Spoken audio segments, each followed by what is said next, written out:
지난번에 드렸던 에센셜 그래머 그 프린트 보관해 주시고요. 지난번에 했던 거를 짧게 한번 리뷰하고 그 다음에 바로 대명사 파트부터 해보도록 하겠습니다. 다 폈죠? 우리 지난번에 했던 거 한번 짧게 다시 한번 읽어보고 할게요.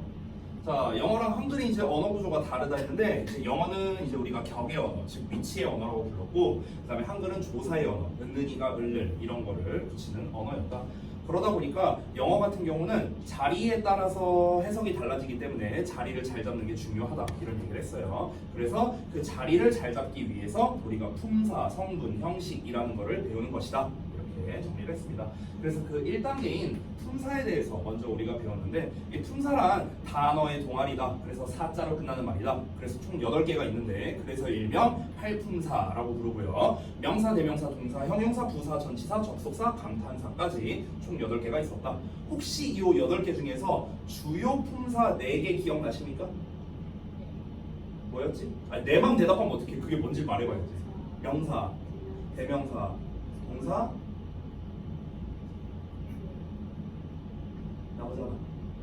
나오잖아 뭐지? 명사, 대명사, 동사, 마지막 하나 부사 아니에요. 형용사였어요. 형용사 됐어요? 그래서 쌤이 그때 순서대로 쓸 때 명사, 대명사, 동사, 형용사 요 순서로 썼어. 그 다음에 이제 좀 부수적인 품사가 있었는데 그 중에서 가장 대표가 부사였고요. 그렇죠? 자, 그래서 이제 우리가 지난번에 이어서 이제 명사에 대해서 이제 짧게 한번 봤었는데, 자, 명사라는 녀석은 이제 모든 이름, 개념 이런 거를 말하는 거였습니다. 그래서 이 명사라는 녀석과 항상 짝지어서 나오는 게 이제 관사라는 녀석이었는데, 이 명사는 셀 수 있냐 없냐의 구분이 굉장히 중요하다 했어요. 왜냐하면 상업 문명으로 발달한 언어이기 때문이다 이런 이야기를 했습니다. 자, 그래서 우리가 여기서 한 가지 셀 수 있는 명사 같은 경우에는 반드시 앞뒤에 뭔가 붙어야 된다, 단독 사용이 안 된다 이런 얘기까지 했었습니다. 자, 여기까지가 우리가 지난 시간에 배웠던 내용이에요. 자, 한번 복습해봤고요. 자, 오늘은 두 번째로 나와 있는 대명사부터 한번 보겠습니다. 자, 갈게요. 자, 대명사는 뭐냐면요, 명사 앞에다가 대라는 말이 붙었죠. 이 대가 뭐냐면요, 커다랗다는 게 아니고요, 대신한다라는 말입니다. 대신한다. 그래서 명사를 대신하는 말인데요. 자, 명사가 가지고 있는 원래 이름 대신에 원래 이름이 있을 거냐, 원래 이름. 그래서 원래 이름 대신에 다른 말로 부르는 것, 이걸 우리가 대명사라고 부릅니다. 자, 예를 들어서 요 녀석의 원래 이름은 분필, 원래 이름이 분필이야. 근데 분필이란 이름 대신에 예를 들면 이거 이렇게 부를 수도 있죠. 그렇죠?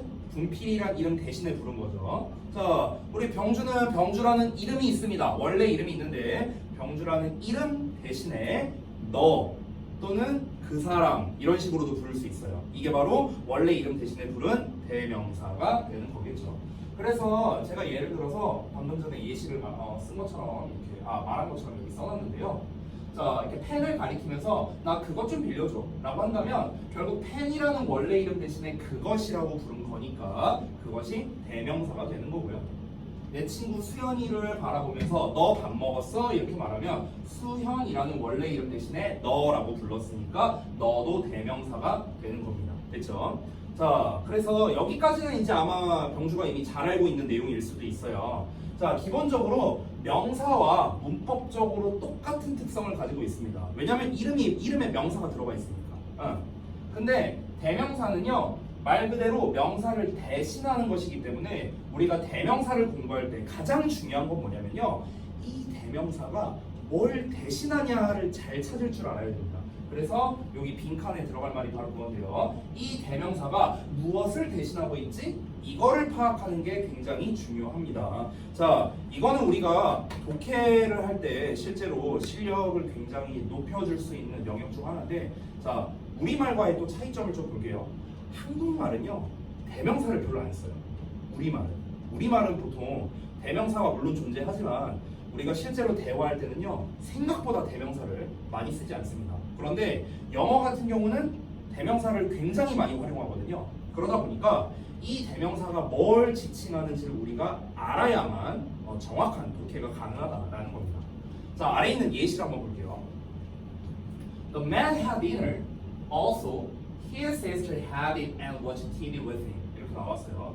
그럼 여기서 his sister 이렇게 나왔어. 그럼 여기서 his가 가리키는 건 앞에 나와 있는 the man이 되겠죠. 그렇죠? 그리고 had it. 자, 그녀의 여동생 또한 그것을 먹었다. 그럼 여기서 그것이라는 건 앞에 나와 있는 dinner가 되겠죠. 그렇죠? 그리고 watch TV를 봤습니다. 그와 함께. 그럼 여기서 말하는 그도 역시나 the man이 되는 거겠죠. 됐나요? 이런 식으로 정확하게 뭘 가리키느냐, 이 대명사에서의 이제 핵심은 여기에서 his라든가 it이라든가 him이라든가 이렇게 나와 있는데, 이거를 우리가 보통 해석할 때 그냥 그의 여동생, 그것, 그냥 이렇게 해석하는 경우가 많아요. 이렇게 하면은 해석의 정확도가 낮습니다. 그래서 어떻게 해야 되냐면요, 정확하게 그 남자의 여동생은 저녁을, 그것이 아니라 저녁을 먹었다. 그리고 그 남자와 함께 TV를 봤다. 이런 식으로 정확하게 우리가 지칭하는 바를 알아야 됩니다. 알겠죠? 대명사가 나올 때마다 우리가 항상 얘가 가리키는 건 뭐지? 이거를 찾으려는 식으로 우리가 공부를 해야 된다라는 겁니다. 짧게 이 정도만 하고 넘어갈게요. 자, 그 다음에 세 번째입니다.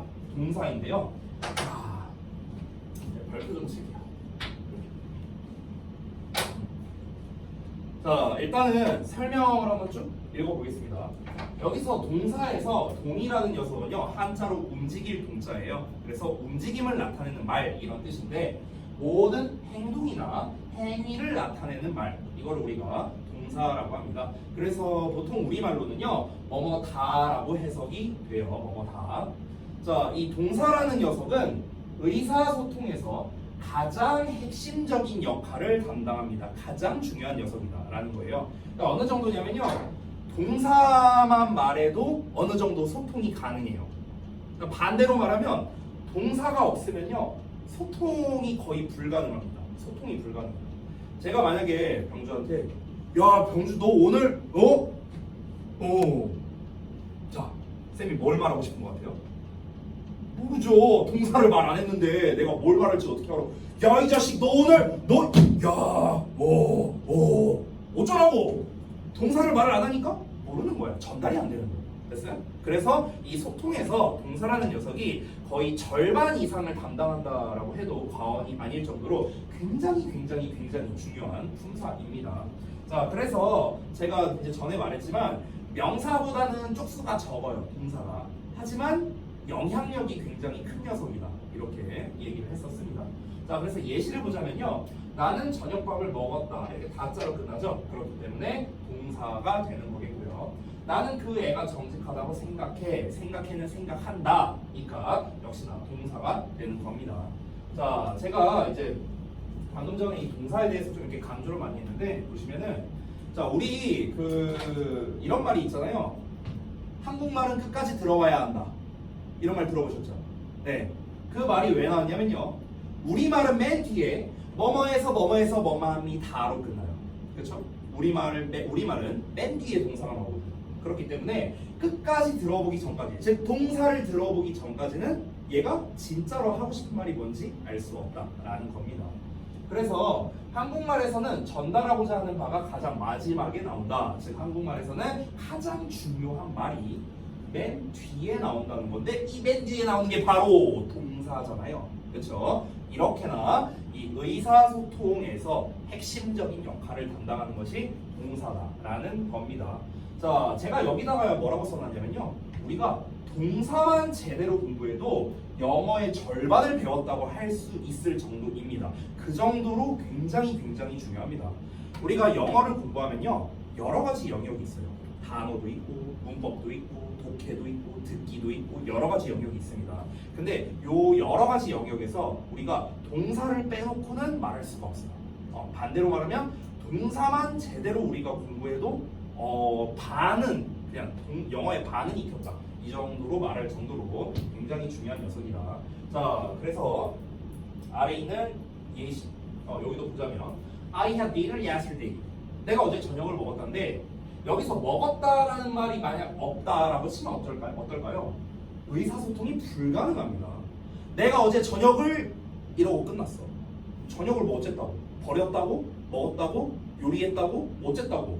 알 수가 없잖아. 그렇죠? 그러니까 동사가 없으면 소통이 불가능하다라고 굉장히 중요하게 다뤘습니다. 자, 이 정도로 하고 넘어갈게요. 자, 그 다음에 네 번째 형용사 가겠습니다. 만약 하다가 좀 쌤이 너무 빨리 하는 것 같아서 이해 안 되는 부분이 있으면 꼭 질문해 주세요. 알았지? 자, 네 번째 볼게요. 형용사. 자, 우리가 보통 명사, 대명사, 동사까지는 되게 수월하게 이제 공부를 하는데 여기서부터 이제 조금 학생들이 어려워해요. 형용사. 내가 맨날 물어봐 학생들한테. 형용사가 뭐야? 형이 용사야? 뭐야? 형용사가 뭔데? 자, 한번 볼게요. 명사에 여기 밑줄을 쳐놔야 되는데 명사의 성질이나 상태를 나타내는 말입니다. 자, 누구의? 명사의. 그러니까 명사의 성질이 어떠냐, 명사가 어떤 상태냐, 이걸 나타내는 게 형용사인데요. 보통 우리말로는 이렇게 니은자 받침, 리을자 받침, 뭐뭐의 이런 식으로 해석이 됩니다. 이게 이제 형용사예요. 형용사. 자, 이거는 예시를 통해 좀 바로 보도록 하겠습니다. 자, 예시를 좀 잠깐 보자면 나는 예쁜 인형을 가지고 있어 라고 했어. 자, 그럼 여기서 예쁜이라는 게 지금 인형이라는 이 명사의 지금 성질 또는 상태를 말하고 있는 거거든요. 즉 인형이긴 인형인데 어떤 인형이냐? 예쁜 인형이라고 말하고 있는 거죠. 즉 인형이라는 명사의 상태가 예쁘다라는 걸 나타내고 있는 거예요. 됐어? 그래서 이 예쁜이 형용사가 되는 겁니다. 명사가 이런 상태입니다. 예를 들어서 이렇게 말할 수 있어요. 제가 이렇게 볼펜을 이렇게 들고 있습니다. 그럼 이 볼펜의 상태에 대해서 한번 말해볼래요? 형주가? 어떤 상태인지? 여러 가지로 말해봐요. 선생님이 들고 있어. 또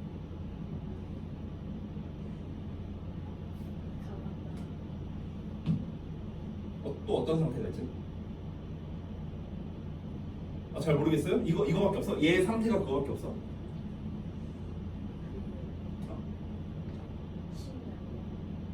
뭐라고요? 잘 못 들었어. 여기 촉이 안 나온 상태다. 오, 좋아요. 자, 또 글을 안 쓰고 있다. 오케이. 그것도 좋아요. 맞아요. 또 2개만 더 말해보자. 5개 말해보자. 5개. 또 어떤 상태예요? 플라스틱으로 돼 있다. 오케이. 네. 또 아무거나 좋아요. 색깔 같은 거 말해도 돼. 검정색인 거. 됐어? 이런 거. 지금 5개 다 말했거든요. 그러면은 잘 봐봐. 예를 들어서 선생님이 왼손으로 들고 있는, 됐어? 펜촉이 안 나와 있는, 글을 쓰고 있지 않은, 됐어? 뭐 검정색인 펜. 됐어요? 그럼 지금 선생님이 뭐라고 말했냐면 전부 다 뭐뭐한 이렇게 니은자 받침을 했거든. 오케이? 이게 바로 뭐야? 형용사예요. 형용사. 명사가 이런 상태다 라는 걸 말하는 겁니다. 자, 아래 있는 예시를 또 보도록 하자면 책상 위에 있는 펜 좀 나에게 가져다 줄래? 이랬습니다. 자, 그럼 여기서 펜이라는 명사가 나왔는데요. 펜이긴 펜인데 어떤 펜입니까? 책상 위에 있는 펜이거든요. 책상 위에 있는 펜. 자, 펜이라는 명사가 책상 위에 있는 상태입니다. 책상 위에 있는 상태. 따라서 책상 위에 있는 이란 말이 통째로 형용사가 되는 거예요. 됐어요? 그리고 여기도 역시나 보시면요. 책상 위에 있는 이렇게 니은자 받침 끝나요. 그렇죠? 아까도 예쁜 이렇게 니은자 받침 끝났었고요. 보이세요? 자, 이런 식으로 우리가 무언가에 대해서 어떤 명사에 대해서 상태를 말해주고 이렇게 꾸며주는 말, 이렇게 어떤 상태를 말해주는 말, 이런 거를 우리가 통틀어서 수식어라고 불러요. 이건 조금 이따 더 자세히 볼 거예요. 이 수식어라는 녀석 안에 형용사와 부사가 있습니다. 형용사와 부사는 좀 이따 볼 거고요. 자, 기본적으로 우리가 이 수식어라는 녀석은요, 수식받는 녀석 근처에다가 쓰는 게 기본 원칙입니다. 이거는 좀 이따가 더 자세히 알아볼 거예요. 일단은 여기다가 써주시고요. 자, 그래서 여기 이제 아래에 있는 예시를 한번 보자면요.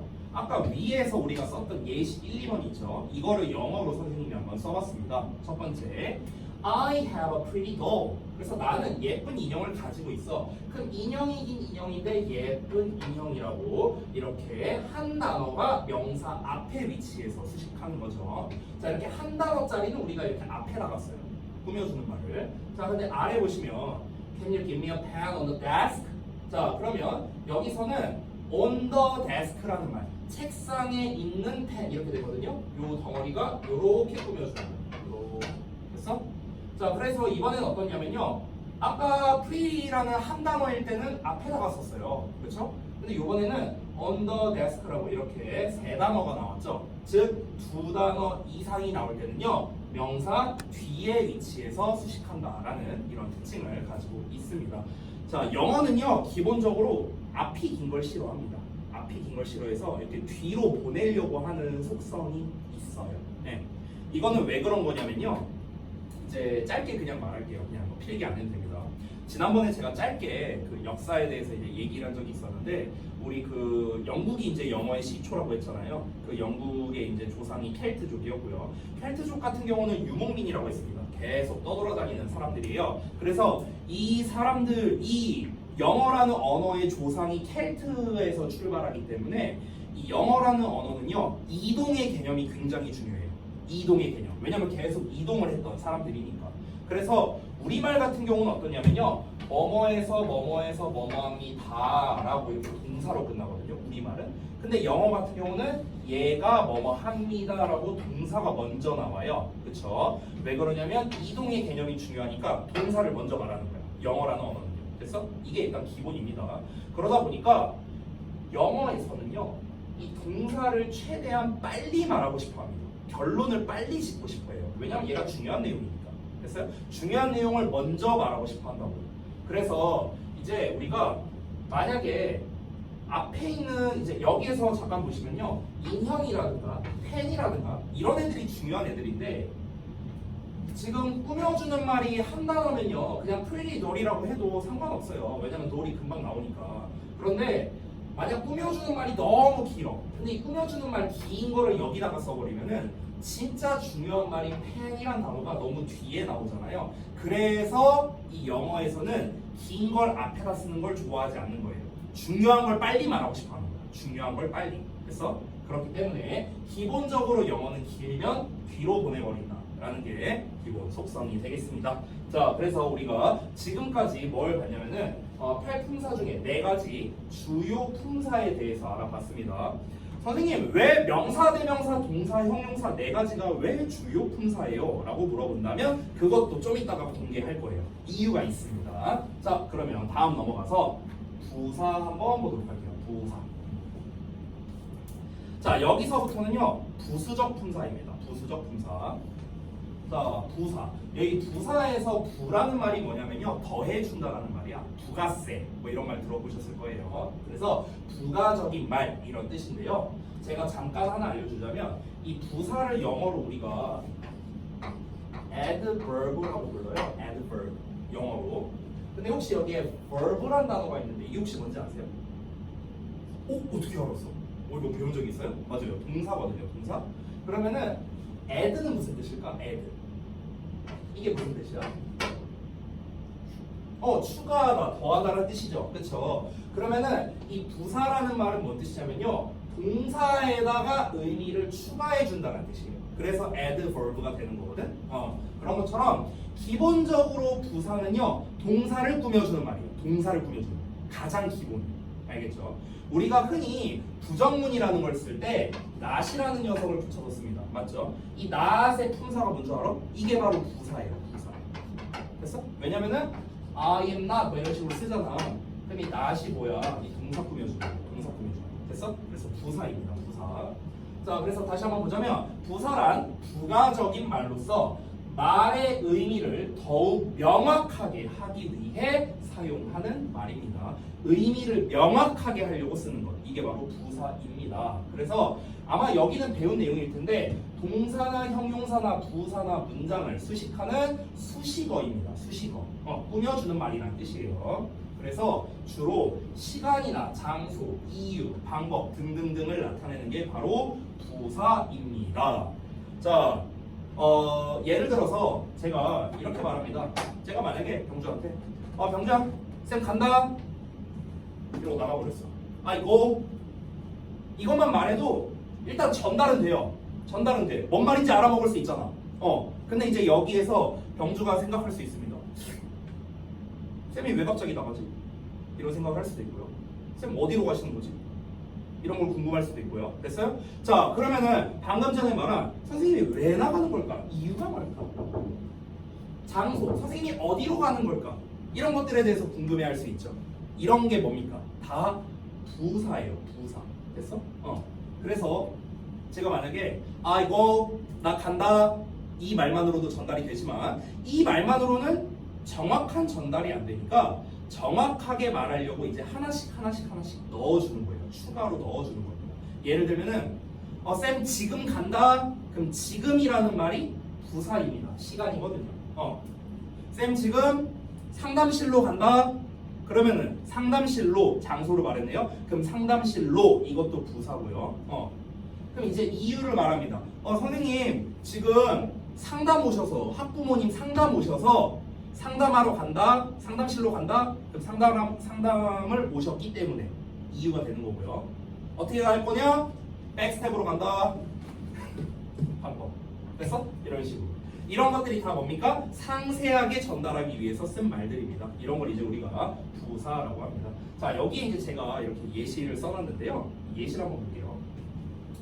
요즘 매우 열심히 공부하고 있는 내 남동생이 눈에 띄게 유창한 영어 실력을 드디어 갖게 되었다. 자, 이렇게 말을 했습니다. 지금 여기에서 제가 1, 2, 3, 4에다가 이렇게 밑줄을 쳐놨는데요. 자, 여기 있는 것들을 하나씩 보도록 하겠습니다. 아까 위에서 말했다시피 부사라는 녀석은 동사, 형용사, 부사, 문장을 수식한다 라고 얘기를 했습니다. 그래서 하나씩 뭘 수식하는지 한번 볼게요. 여기서 요즘이라는 말이 뭘 수식할까? 요즘. 자, 요즘에 어쩌고 한다. 이걸 다 말해주는 거거든요. 다시 봐. 내 남동생이 영어를 이제 열심히 한다라는 내용이잖아요. 요게. 근데 내 남동생이 열심히 하는데 언제 열심히 하냐고? 요즘에 열심히 한다. 됐어요? 그래서 내 남동생이 요즘에 너무나 열심히 해서 유창한 영어 실력을 가지게 된 게 요즘이라는 거예요. 이 전체 내용을 다 수식하는 겁니다. 그래서 뒷문장 전체를 수식하고 있는 표현이다. 이렇게 볼 수 있습니다. 선생님, 얘가 문장을 수식하는지 안 하는지 그걸 어떻게 알아요? 아주 쉽습니다. 보통 문장을 수식하는 부사는요, 이렇게 문장 맨 앞에 써요. 그리고 이렇게 콤마를 붙여서 구분을 합니다. 됐어? 근데 제가 더 솔직히 말하면요, 그럼 얘가 문장을 수식하냐 마냐를 아는 게 중요합니까? 아니요. 몰라도 돼요. 솔직히 상관없어요. 자, 두 번째 볼게요. 매우. 자, 이건 뭡니까? 매우가 열심히를 꾸며주는데, 열심히라는 말도 부사거든요, 사실. 그래서 부사가 부사를 수식하고 있는 이런 상황입니다. 자, 열심히는 뭘 꾸며주냐면요, 공부하다라는 말을 꾸며주거든. 공부하다는 동사잖아요. 그렇죠? 그래서 동사를 꾸며주는 부사가 되는데, 이 부사를 또 부사가 꾸며주고 있는 이런 상황인 거예요. 자, 그 다음에 여기 보시면요, 이 눈에 띄게라는 말은요, 뒤에 나와 있는 유창한이라는 말을 꾸며주는데, 우리 아까 전에 배운 거다. 유창한, 니은자 받침 붙었네. 그럼 정체가 뭐죠? 유창한은 정체가 뭐죠? 형용사예요. 형용사. 유창한은 뭘 꾸며줘? 영어 실력. 이걸 꾸며주는 거거든. 영어 실력. 영어 실력은 명사잖아요. 그렇죠? 실력을 가졌는데 어떤 실력이야? 유창한 실력이야. 유창한 실력. 그래서 실력을 꾸며주는 겁니다. 근데 유창하긴 유창한데 얼마나 유창해? 눈에 띄게 유창한 거야. 됐어? 그래서 형용사를 꾸며주는 부사가 되는 겁니다. 형용사를 수식하는 거고요. 자, 그 다음에 가지게 되었다, 실력을 갖게 되었다라는 다자로 끝나니까 동사가 나왔는데, 갖게 됐는데 어떻게 갖게 됐냐면 드디어 갖게 된 거야. 드디어 갖게 됐어. 그래서 뒤에 나오는 갖게 되었다라는 동사를 꾸며주는 말이기 때문에 우리가 역시나 부사가 된 겁니다. 동사를 수식하는 거. 이 네 가지는요, 선생님이 이 네 가지 수식하는 거를요, 한 방에 보여주려고 이렇게 문장을 좀 쓴 거거든요. 그러면 제가 여기서 이제 드리고 싶은 말은 뭐냐면, 선생님 그러면 부사가 지금 문장을 꾸며준다, 형용사 꾸며준다, 동사 꾸며준다 이런 걸 우리가 다 구별할 줄 알아야 됩니까? 라고 물어본다면 솔직히 상관없어요. 잘 몰라도 돼요. 잘 몰라도 돼요. 그러니까 뭐가 뭘 꾸며주는지까지 일일이 막 계산하고 일일이 대입해보고 이럴 필요까지는 없습니다. 딱 나중에 좀 이따가 제가 설명할 건데 하나 정도, 딱 하나 정도만 알면 돼요. 한 개 정도. 이렇게 복잡하게 다 안 알아도 됩니다. 그냥 우리가 요 정도는 보통 문법 체계에서 많이 배우잖아요. 부사가 동사, 형용사, 부사, 문장을 꾸며준다. 그냥 알고만 계셔도 됩니다. 사실 이 내용보다는요, 뭐가 더 중요하냐면 이게 훨씬 더 중요해요. 부사는 시간, 장소, 이유, 방법 등을 나타낸다는 거. 이게 훨씬 중요합니다. 저게 다가 아니거든. 부사가 나타낼 수 있는 건 시간, 장소, 이유, 방법, 목적, 양보, 원인, 결과, 조건 등등등등 되게 많아요. 이런 게 다 부사가 나타내는 건데 그게 훨씬 더 중요하지 이거는 솔직히 별로 안 중요해요. 그러니까 그냥 가볍게 보고 넘어가도 된다라는 겁니다. 하지만 테스트는 낼 거예요. 알겠죠? 자, 그래서 이제 이거를 영어로 쓴 게 이렇게 영어 버전이 된 거고요. 요거는 그냥 참고로 보고 자, 여기 이제 요 부사에 대한 좀 추가적인 내용인데요. 요걸 한번 내용을 보겠습니다. 자, 이 부사라는 거는 다시 한번 말하지만 추가하는 말입니다. 추가한 거예요. 그렇기 때문에 부사는 다시 한번 말의 의미를 더욱 명확하게 해주기 위해서 쓰는 말이거든요. 말의 의미를 더욱 명확하게 하려고. 됐어? 그러니까 부사를 안 쓴다고 해서 전달이 안 되는 건 아니에요. 전달됩니다. 부사 안 써도. 하지만 부사를 쓰면은 더 정확하게 전달을 할 수가 있습니다. 됐어요? 자, 그래서 이제 제가 여기다가 비유를 해놨는데 여기 햄버거 얘기해놨거든. 이따가 한 번 더 할 거야. 이 햄버거 이야기. 자, 예를 들어 햄버거로 비유하자면 이 수식어라는 녀석, 수식어라는 녀석은요. 그러니까 부사와 형용사 다 합쳐서 말하는 거예요. 이 수식어라는 녀석은요. 양상추나 소스나 토마토 이런 게 바로 이제 수식어가 됩니다. 자, 우리가 햄버거라는 녀석은요. 이렇게 있잖아. 그럼 햄버거 만들 때 가장 기본 재료는 빵과 패티거든요. 그렇죠? 이거는 필수죠. 필수. 없으면 안 되죠. 없으면 못 만들잖아. 근데 우리가 토마토 없이 햄버거 만들 수 있어요? 토마토 만들 수 있죠. 그럼 토마토라든가 소스라든가 양상추라든가 마요네즈라든가 뭐 이런 것들 등등등등 이런 것들은 없어도 돼요. 없어도 만들 수는 있어. 그렇지? 근데 얘네가 없으면은 좀 맛이 없겠죠. 그렇죠? 자, 그럼 결국에 얘네들은 뭐냐면요. 맛있게 해주는 애들이야. 맛있게 해주는 애들. 없어도 만들 수는 있지만 쓰면 맛있어. 이런 게 바로 수식어라는 녀석입니다.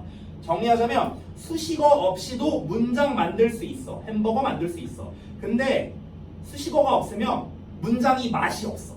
햄버거가 맛이 없어. 됐어? 그래서 이제 수식어를 써주는 거다. 더 정확하게 하려고 하는 거다. 자, 이렇게 정리할 수 있겠습니다. 자, 그 다음 6번에 있는 전치사 보겠습니다. 아, 여기가 이제 조금 우리 학생들이 어려워하는 이제 첫 번째 고비입니다. 자, 여기 전치사가 있고요. 이 아래에 보면은 그 다음 페이지에 보면 접속사가 있거든요. 자, 요거를 좀 같이 볼 건데요. 전치사를 먼저 볼게요. 전치사. 자, 이거 보기 전에 앞서서 좀 여쭤보고 싶은데 병죽 씨 전치사가 뭔지 알아요? 아는 대로 한번 말해봐. 너가 아는 대로. 책에 나와 있는 거 말고요. 본인이 아는 대로 한번 얘기해보세요.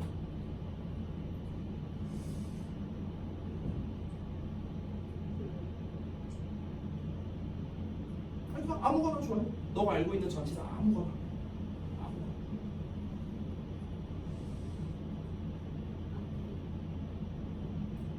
앞에만 들렸어요. 죄송해요. 제가 귀가 안 좋아요. 작게 말하면 안 들려. 앞에 있는 거? 앞에 있는 거? 뭐가 앞에 있는데? 뭐? 아니 다짜고짜 앞에 그럼 앞에 나오면 뭐 앞에 있는데 그냥 무조건 앞에 나오면 전치사야 그러면? 그럼 I love you에서 I는 앞에 있으니까 전치사네요?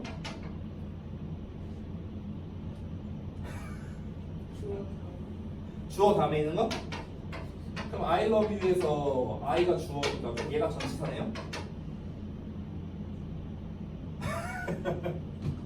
자, 한번 보겠습니다. 자, 이 전치사를 한자로 뜻풀이하면요. 저는 앞전자고요. 한자로. 이 치는 둘치자예요. 둘치자. 둔다는 뜻이에요. 이게 두다. 됐어요? 위치할 때 치랑 똑같은 말입니다. 사는 말씀 사자고요. 그러면은 전치사란 뭐냐면요. 한자 뜻풀이 그대로 하자면 앞에 위치하는 말 이런 뜻이에요. 앞에 위치하는 말. 그러니까 우리 그 병주가 말한 거랑 똑같아요. 이 전치사를 영어로는 뭐라고 하냐면요. preposition이라고 해요. preposition. 이게 전치사를 영어로 한 거거든. 여기 포지션이 있네. 포지션이 무슨 뜻이야? 포지션? 자세는 포즈. 응. 포지션. 우리 축구할 때도 포지션이 있잖아요. 포지션이 뭐야? 위치예요. 위치. 됐어? 여기 앞에 PRE 보이죠? 프리가 뭔지 알아요? 이게 앞이란 뜻이에요. 프리가. 그래서 앞에 위치한다. 그래서 preposition 이렇게 부르는 겁니다. 똑같아요. 우리 한자 뜻풀이한 거랑 똑같습니다. 전치사라는 건데요. 자, 그럼 여기서 이제 우리가 알아야 되는 게 뭐냐면요. 전치사가 아직 뭔지는 모르겠는데 전치사라는 놈이 뭔가 앞에 온대요. 그렇죠? 뭔가 앞에 온대. 그럼 뭐 앞에 오냐고. 이게 중요하잖아요. 그렇죠? 뭐 앞에 오냐면 여기 써놨습니다. 명사 앞에 옵니다. 명사 앞에. 우리 아까 전에 봤던 명사. 더 정확히 말하자면 명사나 대명사예요. 명사나 대명사. 제가 앞으로 명사라는 이야기를 하면은요. 언제나 대명사도 포함된다고 생각해 주세요. 알겠죠? 자, 명사 앞에 위치해요. 그러면 이렇게 나오는 거예요. 이렇게. 명사 앞에 위치합니다. 그러면은 우리가 이 전치사와 명사라는 이 덩어리가 이렇게 만들어지는데 이 덩어리를 우리가 구라고 부르거든요. 구. 자, 이렇게 만들어진 이 덩어리 구를요 우리가 형용사나 부사의 역할을 한다고 합니다. 자, 여기서 이제 조금 어려워졌는데 잠깐 설명을 좀 드릴게요. 여기 좀 잘 들으셔야 돼요.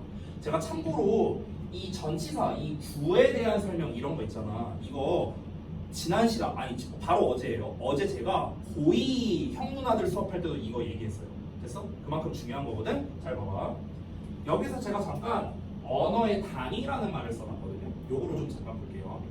자, 이게 뭐냐면요. 한글부터 한번 보겠습니다. 우리가 한글로 글을 쓸 때 이 글을 쓰기 위해서 필요한 가장 최소의 단위, 가장 작은 단위가 뭐냐면 바로 자음과 모음입니다. 기역, 니은, 디귿, 리을, 아야, 어여. 그렇죠? 이것보다 더 작은 단위가 있을까요? 기역보다 더 작은 단위 있을까? 없겠죠. 기역을 우리가 얘랑 얘로 이렇게 나눠서 쓰나요? 그건 아니잖아요. 그렇죠? 그래서 이게 가장 작은 최소 단위입니다. 자, 그럼 잘 들으세요. 자음과 모음을 우리가 규칙에 맞게끔 잘 조합을 합니다. 그러면 뭐가 됩니까? 그러면 단어가 됩니다. 단어. 낱말이 되는 거야. 그러면 또 우리가 단어를 규칙에 맞게 조합하면 뭐가 되냐면 그때 되는 것이 바로 구 또는 절이라고 부르는 녀석이 되고요. 그리고 정확히 말하자면 이 단어 또는 구 또는 절을 또 규칙에 맞게 조합하면 문장이 되고요. 문장 여러 개를 또 쓰면은 문단이 되는 겁니다. 됐어요? 문단을 여러 개 쓰면은 이제 글이 되는 거고요. 됐나요? 자, 그럼 영어 버전으로 가볼게요. 영어 똑같습니다. 영어에서 가장 작은 단위는 ABCD죠. 알파벳. 자, 그럼 이 알파벳을 우리가 또 규칙에 맞게 조합하면 단어가 되고요. 이 단어를 또 규칙에 맞게 조합하면 구 또는 절이 됩니다. 그리고 얘도 똑같습니다. 단어나 구나 절을 규칙에 맞게 조합하면 문장이 되고 문단이 되고 글이 되고 이런 식으로 되는 거예요. 자, 그러면 제가 지금 이 언어의 단위 이야기하면서 계속 내가 반복적으로 얘기한 게 있거든. 여기에서 여기로 갈 때, 여기에서 여기로 갈 때 선생님이 계속 똑같은 말을 했거든. 어떤 얘기를 했지? 여기에서 일로 갈 때, 여기서 일로 갈 때, 여기서 일로 갈 때, 여기서 일로 갈 때. 이 화살표죠, 화살표. 이 화살표가 나올 때마다 내가 똑같은 말을 계속했어요. 하나, 둘, 셋, 넷, 다섯, 여섯, 일곱, 여덟 번이나 말했어. 그 말이 어떤 말이었죠? 뭐라고? 잘 못 들었어. 뭐 할까? 뭐라고?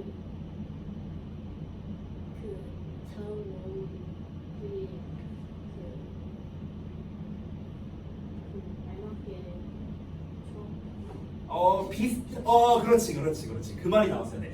규칙에 맞게라는 말을 했어요. 규칙에 맞게. 잘 봐봐. 제가 병주의 이름을 써볼게요. 병주. 이렇게 이름을 썼습니다. 자, 그럼 여기에서 병주의 이름을 한번 이렇게 뜯어보겠습니다. 이름을 뜯어보면요, 비읍과 그 다음에 비읍이란 자음, 그 다음에 여라는 모음, 이응이라는 그 다음에 자음, 그 다음에 지읒이라는 자음, 우라는 모음. 됐어요? 이 순서대로 써야만 병주라는 이름이 나옵니다. 근데 제가 예를 들어서 규칙성이 없게끔 한번 써볼게요. 규칙성이 없게끔 쓰면요, 이렇게 썼어. 이게 병주예요? 아니잖아요. 규칙성이 없잖아. 막 그냥 쓴 거잖아. 막. 그러니까 읽을 수가 없는 거예요. 됐어요? 그래서 우리가 이 자음과 모음을요, 막 쓰는 게 아니라 이렇게 자음 먼저 쓰고 모음 쓰고 자음 쓰고 자음 쓰고 모음 쓰고. 됐어요? 이 순서대로 써야만 우리가 올바른 단어가 되는 거죠. 규칙이 있다는 겁니다. 됐습니까? 이런 것처럼 우리가 알파벳도요, ABCD가 있습니다. 그럼 예를 들어서 우리가 애플이라는 단어를 쓰고 싶어. 예를 들어서. 근데 이거를요, 막 내가 예를 들어서 이렇게 썼어. 이게 애플이에요? 아니잖아요. 그렇죠? 철자는 똑같이 썼잖아. 그렇지? A, P, P, L, E 똑같이 썼어. 하지만 순서를 막 마구잡이로 썼어. 그러니까 이상하게 돼버리죠. 그죠? 자, 이런 것처럼 우리가 단어를 만들 때도 뭐다? 규칙성이라는 게 필요하다라는 겁니다. 자, 그럼 여기에서 더 나아가서 구라는 녀석 또는 절이라는 녀석을 만들 때도요, 아무 단어나 막 합친다고 구, 절 이렇게 부르는 게 아니에요. 규칙이 있다라는 겁니다. 규칙. 그래서 자, 그러면은 여기 아래를 좀 잠깐 보시면은 구와 절의 차이점을 좀 잠깐 보겠습니다. 자, 구와 절은요, 일단 공통적으로 뭐냐면 단어가 결합된 덩어리예요. 됐어? 단어는 알파벳이 결합된 덩어리죠. 규칙에 맞게 조합된 게 단어고요. 단어를 규칙에 맞게 덩어리 하면은 구나 절이 되는 겁니다. 됐어요? 그래서 구든 절이든 단어가 2개 이상 결합된 형태예요. 단어가 2개 이상 결합된 형태. 당연히 규칙에 맞게 결합이 됐겠죠. 아무렇게나가 아니라. 하지만 구라는 녀석은 그 안에 주어와 동사가 없는 것, 이걸 우리가 구라고 부릅니다. 단어가 막 이렇게 있어. 이렇게 단어가 나왔는데 이렇게 덩어리가 됐어. 덩어리가 됐는데 이 안쪽을 살펴보니까 주어 동사가 안 들어있어. 됐어? 이거를 구라고 부르는 거고요. 그럼 반대로 단어가 막 이렇게 나와 있는데 이 덩어리 안쪽을 살펴보니까 여기에 주어와 동사가 들어가 있어. 이런 걸 우리가 절이라고 부르는 거예요. 됐나요? 자, 그러면은 이제 기본은 알았어. 그래, 주어 동사 없는 덩어리, 단어의 덩어리, 이게 구고, 주어 동사가 있는 덩어리, 이걸 절이라고 부릅니다. 여기까지 됐죠? 자, 그런데 그럼 내가 예를 들어서 아까 전에 썼던 I love you를 써볼게요. 그럼 얘가 주어 동사 목적어인데, 그럼 잠깐 보시면 선생님, 그러면 이렇게 덩어리가 되면 얘는 절이겠네요? 이렇게 덩어리가 되면 주어 동사가 없으니까 얘는 구라고 부르겠네요? 아니에요. 이게 아니라고. 아무렇게나 합치는 게 아니라고. 규칙이 있다. 규칙. 됐어? 그래서 그 규칙에 대해서 좀 알려드리도록 하겠습니다. 자, 그 규칙이 지금 여기 프린트에 안 써 있는데요. 제가 여기다가 살짝 한번 써보도록 하겠습니다. 여기 빈 공간 많으니까 한번 적절히 한번 써보시면 좋을 것 같아요. 자, 그러면은 구를 만드는 법을 알려드릴게요. 구 만드는 법. 구 만드는 법. 자, 구를 만들 때는요, 재료가 있어요. 재료. 어떤 재료가 필요하냐? 그게 바로 지금 우리가 배우고 있는 전치사예요. 전치사. 재료. 전치사입니다. 됐어? 그럼 선생님, 구를 만들 때는 전치사로만 만들어요? 이렇게 물어볼 수 있는데 아니에요. 이거 말고도 다른 재료도 있거든요. 그런데 그 다른 재료는 제가 일단 생략할게요. 됐어? 이 전치사가 가장 대표적인 재료입니다. 대표적인 재료. 자, 그러면 우리가 어떻게 하냐면요. 다시 한번 이 전치사라는 녀석은요, 앞에 오는 말이라고 했는데 뭐 앞에 오냐면요, 명사 앞에 온다고요. 명사 앞에. 그래서 전치사는 명사와 세트가 됩니다. 세트. 됐어? 그래서 이렇게 덩어리가 됐습니다. 됐어? 이 덩어리 안을 보면은 주어 동사가 안 들어있기 때문에 이 덩어리를 우리가 일명 구라고 부르는 거예요. 구. 됐어? 그래서 이거를 앞글자를 따서 전명구라고도 많이 불러요. 보통 수업하시는 분들이. 자, 그럼 이렇게 구가 되는데, 그러면 여기서 잘 봐야 돼. 얘는 전치사고 품사가, 얘는 전치사고 얘는 명사거든. 근데 덩어리는 품사가 달라질 수도 있어요. 덩어리는. 이 덩어리는 무슨 역할을 하냐면요. 덩어리는 아까 앞에서도 말했는데 형용사나 부사의 역할을 합니다. 이 덩어리가요. 덩어리. 그런데 혹시 우리 병주가 기억을 할래나? 우리 지난 시간에 팔품사 처음 배울 때 제가 품사라는 녀석은요 뭐의 동아리라고 불렀죠? 뭐의 동아리? 어떤 거? 단어의 동아리라고 불렀거든? 단어라고 말했어요. 단어의 동아리예요. 즉 이렇게 사자로 끝나는 말 있죠? 사자로 끝나는 말. 얘네는 전부 다 뭐야? 단어예요. 단어. 그런데 지금 내가 말하고자 하는 건 이 단어가 형용사나 부사가 아니라 덩어리가 형용사나 부사라잖아. 덩어리가. 그렇죠? 그러니까 엄밀히 말하면 얘는 형용사 덩어리야. 또는 부사 덩어리인 거예요. 됐어? 근데 이 덩어리 이름이 뭐라고요? 구라고요. 구. 됐어? 그래서 우리가 정확하게 뭐라고 부르냐면 형용사 구 또는 부사 구라고 부르는 겁니다. 됐어요? 자, 얘는 전치사고 얘는 명사지만 다시 한번 뭐야? 덩어리는 형용사나 부사라는 거야. 덩어리는요. 이해되세요? 자, 그래서 제가 이제 이해를 좀 못할 수 있으니까 아래에 있는 예시를 좀 보면서 설명드리겠습니다. 자, 첫 번째 예시입니다. 나는 그녀를 먼 거리에서 봤다. 이런 예시가 나와 있습니다. 자, 그럼 여기서 잘 보시면요. 먼 거리라는 말이 있어. 먼 거리. 자, 거리라는 거는 여기에서 여기 떨어져 있는 정도를 말하는 즉 명사입니다. 명사.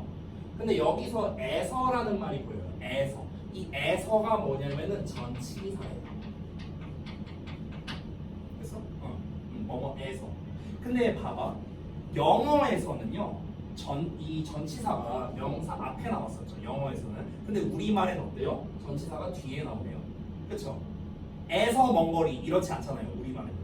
먼거리에서라고 말하지 에서 먼거리 이렇게 말하지 않죠. 그래서 한국말에서는요. 엄밀히 말하면 후치사예요. 후치사. 한국말로 따지면 뒤에 위치하니까. 하지만 영어에서는 앞에 나오기 때문에 전치사라고 부르는 겁니다. 어쨌든 자, 그러면 먼 거리라는 명사와 그 다음에 에서라는 전치사가 이렇게 결합된 거예요. 됐어요? 그럼 이 결합된 덩어리가 바로 뭐다? 아까 말했다시피 구라는 녀석이 되는 겁니다. 구. 그래서 근데 먼 거리에서라는 말이 지금 뭘 나타내고 있냐면요. 장소를 나타내고 있거든요. 그렇죠? 먼 거리에서. 장소잖아. 장소. 그렇기 때문에 여기서는 부사의 역할을 하고 있는 덩어리이기 때문에 부가 되는 거예요. 되셨나요? 혹시 이해 안 된 거 있어요? 좀 헷갈리거나. 괜찮아요? 알겠어. 자, 두 번째 시도 보여줄게요. 나는 그녀를 7시에 만났다. 똑같습니다. 그럼 7시라는 명사와 에라는 말, 이게 전치사야. 에. 이게 합쳐져서 역시나 구라는 덩어리가 되었습니다. 자, 근데 여기서도 마찬가지로 7시에라는 거는 시간 나타내는 거죠. 그렇죠? 그럼 시간을 나타내면 역시나 부사가 되겠죠. 그래서 얘도 역시나 부사 구가 되는 거예요. 됐나요? 자, 하나 더 볼게요.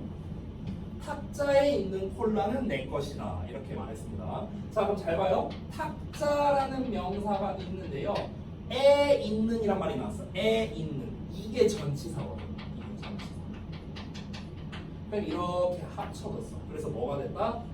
구가 됐습니다. 전치사와 명사가 합쳐서. 근데 여기를 잘 살펴보시면요. 탁자에 있는 콜라야. 탁자에 있는 콜라. 있는, 는, 니은자 받침. 자, 그럼 이거는 정체가 뭘까요? 니은자 받침 끝나면 형용사라고 했어. 자, 그래서 이 덩어리는 형용사 구가 되는 거예요. 됐어요? 그래서 콜라라는 명사를 꾸며주고 있는 겁니다. 되셨나요? 자, 그래서 지금 여기에 제가 빈칸에 다 써놨습니다. 탁자라는 명사와 뭐뭐에 있는 이라는 전치사가 합쳐져서 구를 만들고 있습니다. 그래서 탁자에 있는이라는 말이 콜라라는 명사를 수식하기 때문에 형용사의 역할을 하는 구가 되는 겁니다. 그렇죠? 자, 이렇게 전치사라는 녀석은 뭐냐면요, 우리가 구를 만들어서 형용사나 부사 이걸 묶어서 수식어라고 불렀거든요. 수식어? 그래서 이렇게 수식어의 역할을 하기 위해서 사용되는 녀석, 이게 바로 전치사라는 녀석입니다. 자, 영어에서 전치사는 굉장히 다양하게 많이 있는데요. in, on, at, of, from, above, under, with, to, until, by 뭐 등등등 굉장히 많이 있습니다. 그렇죠? 이런 것들이 다 전치사가 되겠다. 자, 혹시 전치사에 대해서 좀 궁금하신 사항 있을까요? 없습니까? 오케이, 알겠습니다. 자, 다음 넘어가서 접속사 볼 건데요. 이 접속사 같은 경우는 이제 설명이 조금 길 수 있는데 최대한 간결하게 해볼게요. 여기까지 하고 쉬는 시간 줄게. 자, 가보자. 자, 접속사라는 녀석, 이 접속이라는 말이 있어. 접속. 이 접속이라는 말이 무슨 뜻이냐면은, 우리 게임 같은 거 할 때 혹시 게임 좋아해요? 별로 안 좋아해? 아, 그래? 요즘에는 보통 어떤 게임 해요? 폰 게임? 아니면 컴퓨터? 뭘 많이 합니까? 요즘 학생들이 뭐 하는지 잘 모르니까 저는. 아, 그래요? 요즘 좀 대세 게임은 뭡니까? 이제는 롤 거의 안 하지 않아요?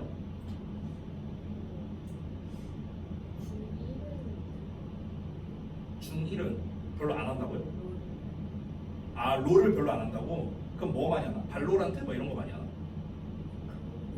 아, 발로란트를 좀 많이 해요? 아, 그게 재밌나? 그거는 PC 게임이에요? 아니면 폰 게임이에요? 내가 잘 몰라. 아, PC 게임이에요? 그래요? 아, 본인은 안 해요?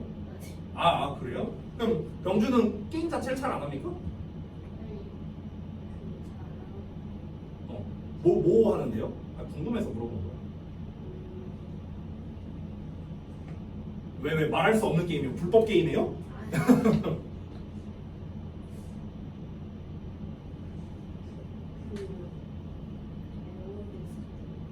뭐라고요? 아, 본인이 하는 게임 이름을 몰라요? 본인이 하는 게임 이름을 모른다고요? 아니, 보통은 본인이 하는 게임 이름 정도는 알지 않아요? 그래? 그것도 좀 희한하네. 영어로 되어 있어서 좀 길다? 뭐지, 뭐 스팀 게임인가? 아니에요? 알았어요. 뭐 무슨 게임 하는지 뭐 그렇게. 아니, 그냥 가볍게 질문한 거예요. 아니, 선생님도 어렸을 때 게임 너무 좋아했었거든요. 지금은 이제 내가 게임을 할 시간은 거의 없고, 그 이제 우리 아들이 이제 그 초등학교 5학년이거든요. 그래서 우리 아들이랑 이제 그 주말마다 이제 게임을 해요. 폰 게임. 그 포켓몬 유나이트 막 이런 거 하거든요. 알아요? 그걸 엄청 좋아해갖고 맨날 주말마다 나랑 그거 해요. 포켓몬 그거 하고, 그 다음에 뭐 다른 핸드폰 게임. 얘는 구경하는 걸 좋아해요. 지가 하는 것보다. 왜냐면은 제가 어렸을 때부터 게임을 워낙 많이 해서 그런지 내가 게임을 엄청 잘한다는 아니지만 그래도 평타 이상은 치거든요. 제 게임 실력이 평타 이상. 그러다 보니까 이제 우리 집안 사람들이 게임을 못해. 우리 아내도 게임을 못하고 우리 아들도 게임을 못해. 근데 이제 나는 좀 잘하잖아. 그러니까 이제 와갖고 구경하는 게 좋은 거야. 이 잘하는 거 약간 마치 뭐라 해야 될까? 그 BJ들이 막 게임하는 거 보면 엄청 막 말도 재밌게 하고 되게 게임을 잘하잖아요. 그러니까 약간 그런 느낌인가 봐. 그런 느낌으로 와갖고 막 이제 지시를 해요. 무슨 뭐 저기 시청자 마냥 아빠 이거 하세요, 저거 하세요 막 시켜. 그래갖고 알았어. 그냥 시키는 대로 하는 거야 나는. 시키는 대로. 아무튼 뭐 그렇습니다. 자, 다시 한번 볼게. 내가 갑자기 왜 게임 얘기를 했냐면요. 우리가 게임 같은 거 할 때 접속한다라는 말이 많이 나오거든요. 맞죠? 접속한다. 그럼 이 접속한다라는 말이 뭐냐면요. 이 접이라는 말이 뭐냐면요. 맞닿는다는 거예요. 맞닿는 거. 맞닿는 상태. 이거를 접이라고 하거든요. 그래서 우리가 수학에서 도형 같은 거 배울 때도요. 이렇게 해서 직선이 나오면은 여기 접한다라고 표현을 하거든요. 오케이? 그래서 연결된다라는 뜻이야. 연결된다. 즉 접속이라는 말은 무슨 뜻이냐면요. 연결이랑 똑같은 말이에요. 연결. 그래서 연결해준다 이런 뜻입니다.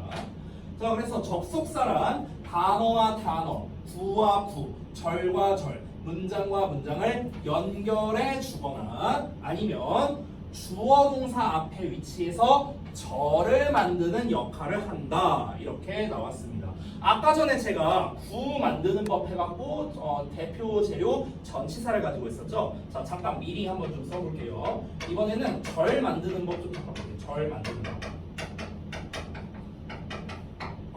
그럼 이 절을 만들 때 가장 대표적인 재료가 있어요. 그게 바로 뭐냐면 우리가 지금 배우는 접속사예요. 접속사. 접속사 말고 다른 재료도 있거든. 그런데 얘가 가장 대표적인 재료라고 생각하면 돼. 그래서 자, 절이라는 녀석은 주어와 동사가 들어있는 덩어리였거든. 근데 얘만 쓰는 게 아니라 요 앞에다가 접속사라는 녀석을 함께 씁니다. 접속사. 그러면 요 덩어리를 우리가 절이라고 부르는 거예요. 됐어요? 그러니까 접속사가 이런 역할도 할 수 있다라는 겁니다. 자, 좀 더 이어서 볼게요. 예시 보겠습니다. 나는 어제 저녁을 먹고 TV를 봤다. 이런 말이 있어요. 그럼 잘 보시면요. 저녁을 먹었다라는 말과 TV를 봤다라는 말이 나왔습니다. 이거를 고라는 말이 이렇게 연결해주고 있는 거죠. 됐어요? 그래서 저녁을 먹었다는 말과 TV를 봤다라는 말을 뭐뭐하고, 즉 그리고라는 말이 연결해주고 있는 거죠. 그죠? 자, 아래에 있는 것도 한번 볼게요. 잘 보세요. 텀이 그녀를 만났을 때, 여기 때라는 말이 나왔거든. 여기 잘 보세요. 여기 잠깐 보면요. 텀이, 얘가 미리 말하면 주어야. 그녀를 만났을 때, 만났다. 이게 동사거든요. 자, 그리고 여기를 이렇게 덩어리로 제가 만들어 보겠습니다. 그녀는 스마트폰으로 문자 메시지를 보내는 중이었다. 이런 내용이 나와 있어. 그럼 잘 봐봐. 할 때라는 말이 있어. 할 때. 이 뭐뭐 할 때라는 말이 텀이 그녀를 만났다.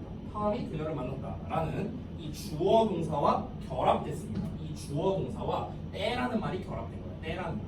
그래서 어떤 형태가 됐습니까? 때라는 말. 때라는 말이 접속사거든요. 뭐뭐 할 때. 그 다음에 텀이 만났다. 이렇게 된 거야. 그래서 절을 만들고 있는 겁니다. 주어 동사와 결합해서. 자, 그러면은 지금 요 덩어리는 이름이 절이거든요. 절인데 이 때라는 거는요 시간이거든요. 시간, 그렇죠? 시간은 내가 아까 뭐라 했죠? 시간, 장소, 이유, 방법 나타내는 게 뭐라고 했지? 바로 안 나오는 거 보니까 아직 헷갈리는구만. 시간, 장소, 이유, 방법 나타내는 게 어떤 품사였죠? 아까 했는데 전치사 아니에요.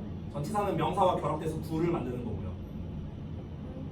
형용사는 명사의 성질과 상태를 나타내는 거였죠. 부사였어요. 부사. 됐어? 자, 시간, 장소, 이유, 방법, 목적, 조건, 양보, 원인, 결과 등등등 이건 다 부사예요. 부사. 이건 중요하다고 했습니다. 자, 시간을 나타냅니다. 시간을 나타내니까 뭐가 된다? 부사가 되는데 이 덩어리의 이름이 절이라고요. 절. 그래서 우리가 뭐라고 부를까? 부사절 이렇게 부르는 겁니다. 부사절. 됐어요? 자, 그래서 여기 제가 써놨다시피 때라는 시간을 나타내고 있으므로 이는 부사의 역할을 하는 절이다. 이렇게 부르는 겁니다. 자, 그래서 제가 여기 이거 지워도 되죠? 요거 좀 잠깐 지워볼게. 잠깐만. 쌤이 예를 들어서 예시를 3개를 한번 써볼게요. 이번엔 영어로 써볼게요. 영어로. 예를 들어서 간단하게 home 이렇게 하나 써보고요. 두 번째 I dinner and watch TV 이렇게 쓰고요. 그 다음에 또 세 번째 when Tom met her 여기까지만 써볼게요. 자, 이렇게 3개를 썼거든요. 잘 보십시오. 자, 하나, 둘, 세 가지를 하나씩 보겠습니다. 첫 번째, at home 요 녀석부터 볼게요. 자, 이 at이라는 거는 단어입니다. 그렇죠? 자, 그래서 이 at이라는 단어는요, A라는 알파벳과 T라는 알파벳이 합쳐서 at이라는 단어가 됐습니다. 그렇죠? home은 HOME라는 알파벳이 합쳐서 단어가 됐습니다. 됐어? 자, 그런데 여기에 보시면 at이라는 녀석은 전치사고요. 자, 제가 다시 한번 강조합니다만 사자로 끝나는 게 단어예요. 사자로 끝나는 건 단어입니다. 단어. 그리고 홈은 명사입니다. 그래서 전치사와 명사가 합쳐져서 구가 됐는데 이 구라는 녀석이 어떤 역할을 하냐면 집에라고 지금 해석이 됩니다. 집에. 근데 집에는 장소를 나타내죠. 그래서 장소를 나타내기 때문에 부사 구가 되는 거예요. 됐어요? 자, 지금 이 합치는 과정 보여준 거예요. 다시 알파벳 단어, 알파벳 단어 구. 됐어? 점점점 그 단위가 넓어진 거 보여준 거야. 됐지? 아래 있는 거 볼게요. 아래 있는 걸 보시면 내가 저녁을 먹었다. 내가 저녁을 먹었다. TV를 봤다. 이런 말이 나와 있습니다. 근데 이거를 and라는 말이 지금 연결을 해주고 있는 겁니다. 앞에 had라는 동사가 나왔는데 뒤에 watched라는 동사가 또 나왔어요. 그렇죠? 그래서 이 동사 두 개를 그리고라는 말로 연결해 준 거죠. 그래서 이 and라는 녀석의 정체는 당연히 접속사가 되는 겁니다. 접속사. 이렇게 되는 거고. 아래 있는 when Tom met her 라는 녀석을 잠깐 보시면요. 자, 얘도 똑같이 한번 가볼게요. WHEN이라는 이 알파벳이 나와서 단어가 완성됐습니다.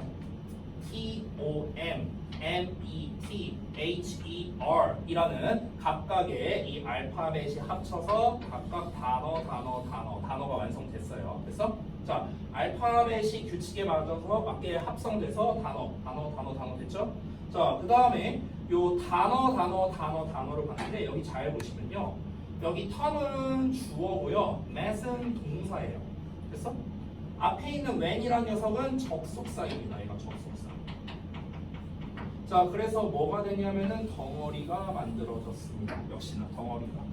근데 이 덩어리 안쪽을 살펴보니까 주어와 동사가 들어가 있습니다. 그래서 우리가 절이라고 부른 거예요. 자, 그런데 이 절 안에 when이라는, 즉 뭐뭐 할 때라는 말이 나왔습니다. 아까 말했다시피 때라는 거는 시간을 나타냅니다. 시간. 그럼 시간을 나타내니까 역시나 부사의 역할을 하는 덩어리라서 부사절이라고 부르는 겁니다. 여기서 그냥 부사라고 말하면 안 됩니다. 왜냐면 사자로 끝나는 건 단어라고 했어요. 단어. 근데 이건 지금 단어가 아니잖아요. 절이잖아. 절. 그렇죠? 알파벳 단어, 단어, 절이야. 절. 덩어리가 절. 그래서 그냥 부사 이렇게 말하면 틀리고요. 부사 절이라고 말해야 정확한 정답이 되는 겁니다. 이해되셨나요? 오케이. 자, 그래서 아래에 있는 예시 3번도 있는데요. 이것도 좀 잠깐 보자면 나는 그녀가 정직하다는 것을 알고 있다. 자, 이건 이제 우리가 아직 접속사를 배우기 전이라 좀 어려울 수 있는데 여기 다는 것 보여요? 다는 것, 뭐뭐라는 것 보이시죠? 얘도 사실 접속사예요. 얘도 접속사예요. 그래서 얘가 어떻게 결합된 거냐면요. 이렇게 결합된 거거든요. 이렇게 덩어리. 그래서 이 다는 것이라는 말이 접속사고요. 그녀가 정직하다 보이시죠? 그녀가 정직하다. 여기가 주어 동사예요. 그래서 그녀가 정직하다. 그래서 역시나 뭐뭐라는 것이라는 말이랑 그리고 그녀가 정직하다라는 주어 동사가 결합되어 있기 때문에 역시나 절을 만들고 있는 겁니다. 그러니 접속사와 주어 동사가 합쳐지면 절이에요. 절. 다시 한번. 근데 이 뭐뭐라는 것을 을을 붙어 있어요. 을을. 우리가 보통 이렇게 을을로 해석되는 놈을 목적어라고 부르거든요. 목적어. 그래서 목적어의 역할을 하고 있다. 이 지금 선생님이 박스로 친 부분이 바로 목적어라고 부르는 녀석이에요. 전체 덩어리가. 자, 이렇게 접속사라는 녀석은요. 뭔가를 연결해 주거나 이렇게 연결을 해 주거나 아니면은 절을 만들어서요. 결국에는 문장을 길게 해주는 역할을 하는 거예요. 그래서 길게 해주는 역할, 문장을 길게 만들어주는 역할이 바로 접속사이다. 이렇게 정리할 수 있겠습니다. 자, 오늘 이제 그 앞 시간에 품사에 대해서 여러 가지 배우다 보니까 이게 지난 시간까지 했을 때는 이제 수월했는데 이제 대명사, 형용사, 동사 여러 가지 나오니까 이제 조금 헷갈리죠. 그래서 아마 제가 설명한 내용이 우리 병주 입장에서는 이해는 됐을 거예요. 그죠? 이해 안 된 거 혹시 있어요? 없어요? 하지만 이해가 됐다고 해서 다 병주가 알아먹은 건 아니겠죠. 당연히 뭐가 필요하다? 암기가 필요합니다. 여러 번 복습이 필요합니다. 그래서 우리가 백지 테스트나 이런 걸 숙제로 제가 준 거고요. 알겠죠? 오늘도 백지 테스트 숙제로 나갈 거예요. 자, 감탄사는 제가 따로 이제 뭐 표시를 안 했습니다. 자, 뭔가 논란, 느낌, 부름, 응답 등을 나타내는 말인데요. 우리 어법에서는 중요하지 않은 품사이기 때문에 제가 특별히 다루지 않을 겁니다. 아래 있는 예시로 봐. 와우, 마이 갓, 읍스 이런 표현들. 이런 게 이제 다 감탄사예요. 그렇죠? 그래서 이 정도로만 보고 넘어갈게요. 자, 여기까지가 단어의 8개 동아리 품사에 대해서 알아봤고요. 자, 우리가 알아봐야 되는 게 총 3가지였거든. 자, 다시 처음으로 돌아갈게. 영어는 자리를 잘 잡아야 돼. 그렇죠? 그 자리를 잘 잡기 위해서 품사, 성분, 형식 3가지를 배워야 되는데 그 중에 하나 품사 배운 거예요. 품사. 이제 그 다음에 우리는 성분에 대한 개념을 이제 배워볼 겁니다. 자, 시간이 좀 많이 지났으니까 잠깐 쉬는 시간 가졌다가 제가 성분 이어서 설명 좀 드릴게요. 자, 잠깐 쉬었다 합시다.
쉬었어요?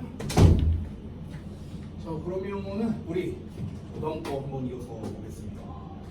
자, 이제 여기서부터가 이제 본격적이거든요. 여기 성분입니다. 성분. 여기다 치울게요. 자, 우리가 이제 지금까지 배운 게 총 8개의 품사 단어의 동아리들을 알아봤습니다. 이제부터 알아볼 거는요, 성분이라는 녀석을 배울 건데요. 미리 말씀드리면 이 성분이라는 녀석은요, 총 5개가 있어요. 5개. 그리고 어자라는 말로 끝나는 게 바로 성분입니다. 자, 그럼 성분이 무엇인가? 우리 한번 여기 있는 내용을 읽어보겠습니다. 자, 성분이 뭐냐면 우리가 일상생활에서도 성분이란 말을 쓰거든요. 이 성분이란 게 쉽게 말하면 뭐가 들어있냐예요. 무엇이 들어있냐. 이게 성분이죠. 뭐가 들어있냐. 예를 들어서 제가 여기 질문에 써놓은 것처럼 토마토 주스의 성분이 뭐냐? 이렇게 물어봤어. 그럼 우리는 토마토라고 대답하겠죠.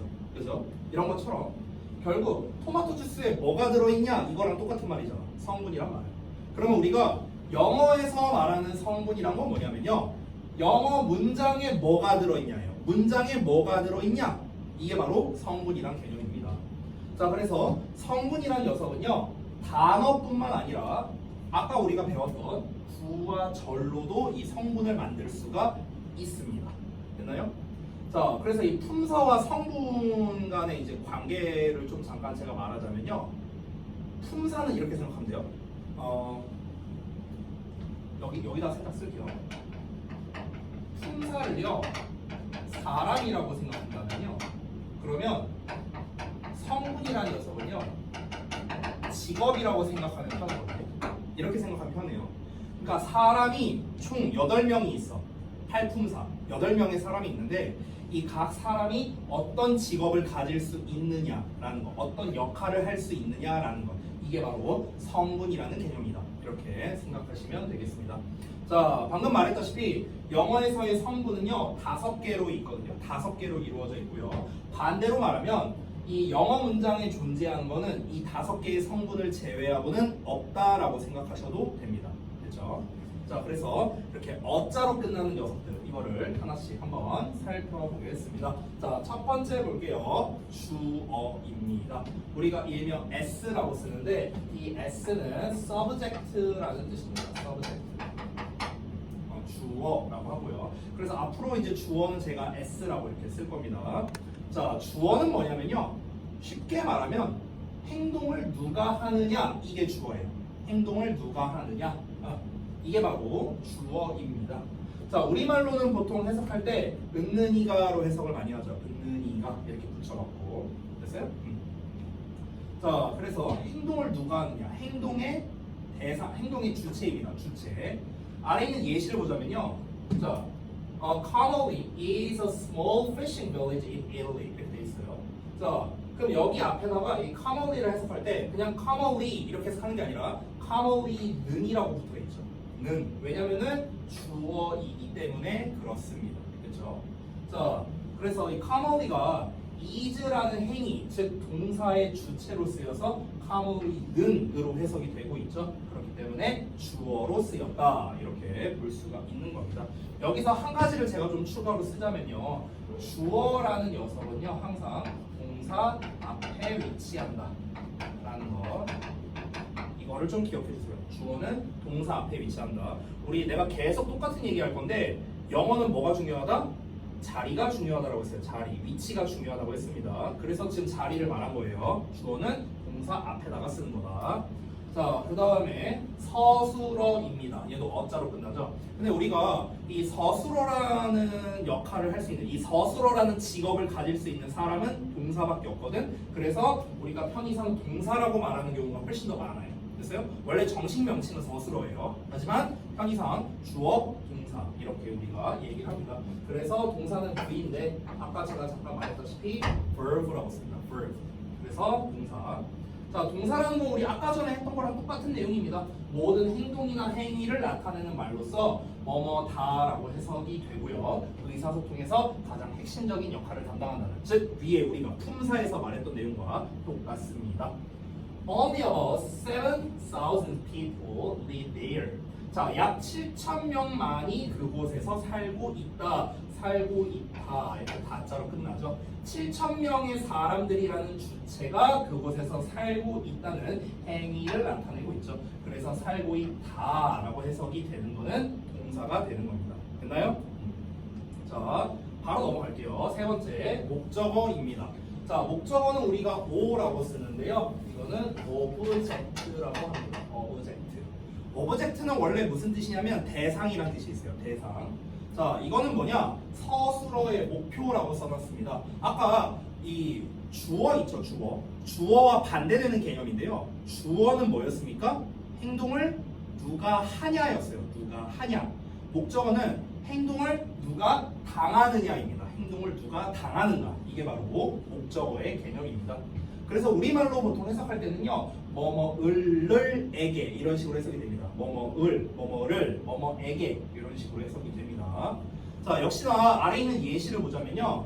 They love the beach and the food around the village 이렇게 나와 있어요. 그럼 여기에 love, 사랑한다, 다자로 끝나는 동사가 나왔고 그리고 그 뒤에 the beach and the food라는 이 전체 덩어리가 목적어가 됩니다. 그래서 아까 주어랑은 다르게 목적어는 동사 뒤에 위치한다라는 게 기본이 되겠습니다.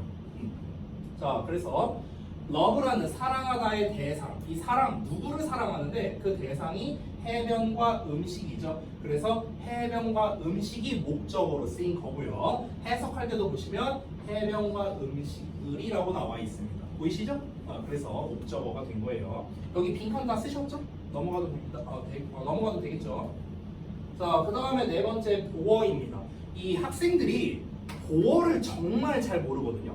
주어, 동사, 목적어까지는 알아. 근데 내가 맨날 학생들한테 물어봐. 얘들아, 보어가 뭐야? 이렇게 물어보면 거의 100의 99명은 보충 설명하는 거예요. 이렇게 말을 합니다. 맞죠? 맞는 말이야. 맞는 말인데 이 보어, C는요. 컴플리먼트라는 단어입니다. 컴플리먼트. 이 컴플리먼트가 뭐냐면요. 보완하다 또는 보충하다 이런 말이에요. 자, 말 그대로 보충 설명해주는 말인데 근데 저는 개인적으로 보충 설명이란 말을 별로 좋아하지 않습니다. 왜? 자, 우리는 다 여태까지 보어를 그렇게 배웠어요. 보어는 보충 설명해주는 말이요. 보충 설명이 뭔데? 이러면 아무도 대답을 못합니다. 그래서 제가 아주 심플하게 설명할게요. 앞으로 선생님이 보어라는 말을 하면요. 이렇게 기억하세요. 상태. 됐어? 이렇게 대답하면 돼요. 어떻게? 자, 보어가 뭐야? 이렇게 물어봤어. 그러면은 주어나 목적어의 상태를 나타내는 말입니다. 이렇게 대답하면 되는 거예요. 한 번 더 할게. 보어가 뭐라고요? 주어나 목적어의 상태를 나타내는 말. 됐어요? 상태라는 말이 가장 중요합니다. 알겠죠? 자, 그래서 주어의 상태를 말할 때는 주격 보어라고 말하고요. 목적어의 상태를 말할 때는 목적격 보어 이런 식으로 우리가 얘기를 하는 겁니다. 자, 예시를 한번 볼게요. 아래 She returned alive 이렇게 나왔어요. 그러면은 제가 해석을 어떻게 했는지 잘 보세요. 그녀가 돌아왔다잖아요. returned니까 그녀가 돌아왔다. alive를 어떻게 해석했습니까? 살아있는 상태로라고 해석을 했어요. 보이세요? 상태로. 상태라는 말이 들어가요. 상태. 그녀가 돌아왔는데 어떤 상태? 그녀의 상태가 살아있다는 거야. 상태가 살아있다. 즉 alive가 동사 returned 뒤에서 주어의 상태를 설명해주고 있는 겁니다. 그녀가 어떤 상태? 살아있는 상태. 됐어? 그래서 alive가 주격 보어가 되는 것입니다. 자, 그 다음에 바로 이어서 두 번째. I thought the girl pretty. 나는 생각했어. 그녀가 예쁘다고. 근데 여기서 예쁘다고가 결국 무슨 말이냐면요. 예쁜 상태라고 이렇게 해석이 되는 거야. 예쁜 상태라고. 됐어요? 예쁜 상태야. 상태. 그래서 내가 그녀에 대해서 생각을 했어. 생각을 했는데 그녀의 상태가 예쁘다고요. 그녀의 상태가 예쁘다. 즉, pretty가 목적어, 즉 앞에 나와 있는 the girl, 목적어는 어디 나옵니까? 동사 뒤에 나오죠. 이렇게. 그렇죠? 자, 그런데 이 목적어인 너의 상태가 예쁘다라는 거니까 이 pretty가 목적격 보어가 되는 것입니다. 됐어요? 그래서 보어는 다시 한번 말하지만 상태입니다. 상태. 우리가 또 쉬운 예시를 보자면요. 예를 들어서 만약에 she is pretty라고 해볼게. 그럼 보통 우리 이걸 해석을 어떻게 하냐면 그녀가 예쁘다 이렇게 해석을 해요. 정확한 해석을 해볼까요? 그녀가 예쁜 상태이다예요. 됐어요? 또는 우리가 he's a student라고 해볼게. 그럼 우리는 그는 학생이다라고 해석합니다. 그렇죠? 당연히 맞는 말인데 정확하게 하자면 그는 학생인 상태이다예요. 됐어요? 그래서 여기 상태 다 보어가 되는 겁니다. 보어. 되셨나요? 그래서 보어의 핵심은 뭐라? 상태입니다. 상태. 됐나요? 자, 그 다음에 마지막 수식어입니다. 수식어. 자, 수식어는 우리가 아까 전에도 잠깐 봤는데 꾸며주는 말입니다. 꾸며주는 말. 수식어란 있어도 되고 없어도 되는 말이거든요. 있어도 되고 없어도 돼요.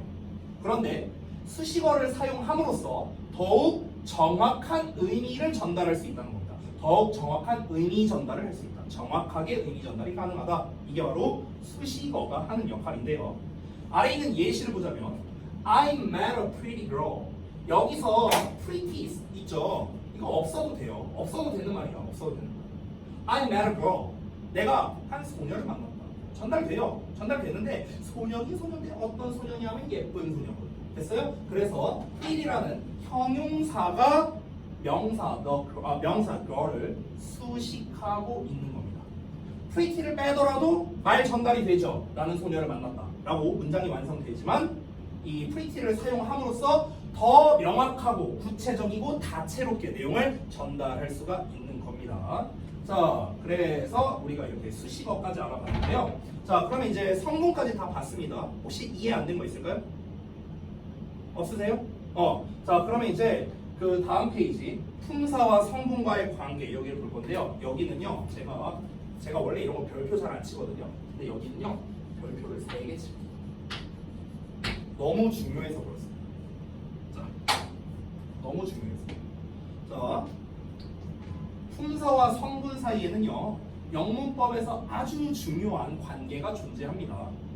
품사라는 건 아까 제가 말했다시피 사람이라고 생각하시고요. 그 다음에 성분은 직업이라고 생각하시면 됩니다. 그래서 사람에 따라서 이 사람들이 할 수 있는 직업이 달라지거든요. 자, 만약에 우리가 이 품사와 성분 간의 관계를 모른다면요, 어법도 할 수 없고요, 영작도 할 수 없고요, 구문독해도 할 수가 없습니다. 그래서 굉장히 중요한 기본기입니다. 그런데 이걸 제대로 안 배운 학생들이 많아요. 되게 많아. 고등학생들 중에서도.